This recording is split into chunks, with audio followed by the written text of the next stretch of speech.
என்ன YoYo pattern போட்டுருக்கு போல. ஆமாக்கா, ஆம்கோல் கிட்ட சுருக்கு வந்துட்டே இருக்குது. அதுக்கு ஏதாவது வராம இருக்கிற டிப்ஸ் சொல்லுக்கா.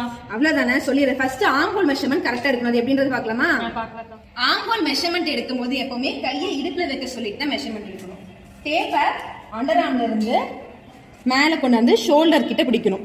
இப்படி நீங்க மெஷர்மெண்ட் எடுக்கும்போது தான் ஆம்ஹோல் மெஷர்மெண்ட் கரெக்டா இருக்கும். உன்னோட ஆம்ஹோல் அளவு 15. நம்ம ஆம்ஹோலை ஃபர்ஸ்ட் ரெண்டா டிவைட் பண்ணிக்கணும். எதுக்காகனா ஃப்ரண்ட்டுக்கு பாதி அண்ட் பேக்குக்கு பாதி. உன்னோட ரெண்டா டிவைட் பண்ணா ஃப்ரண்ட்டுக்கு 7.5, பேக்குக்கு 7.5. 7.5 இந்த ஆம்ஹோல் லைன்ல இருக்கான்னு சொல்லி இப்படி கொஞ்சம் கொஞ்சமா வாக் அரவுண்ட் பண்ணி மெஷர்மெண்ட் பண்ணி பார்க்கணும். ஸோ 7.5 கரெக்டாக ஃபிக்ஸ் பண்ணியாச்சு. இன் கேஸ் இது 7 இருந்துச்சு அப்படின்னா இந்த ஆர்ம் டெப்த் லைனை கீழே இறக்கி இதே ஆர்ம் ஹோல் மறுபடியும் நீங்கள் ரீட்ரா பண்ணணும். இல்லை 8 வந்திருந்தது அப்படின்னா அதிகமாக இருக்கு இல்லையா, அதனால இந்த லைனை அழிச்சிட்டு கொஞ்சம் 1/2 இன்ச் மேலே ஏற்றி இந்த ஆர்ம் வரைஞ்சிங்க அப்படின்னா உங்களுக்கு ஆர்ம் ஹோல் பர்ஃபெக்டாக இருக்கும். இது புரிஞ்சுதா? புரிஞ்சுக்கா, சூப்பராக புரிஞ்சிச்சு. நெக்ஸ்ட் டைம்ல இருந்து நீங்களும் இந்த மாதிரி ட்ரை பண்ணி பாருங்க. பாய்.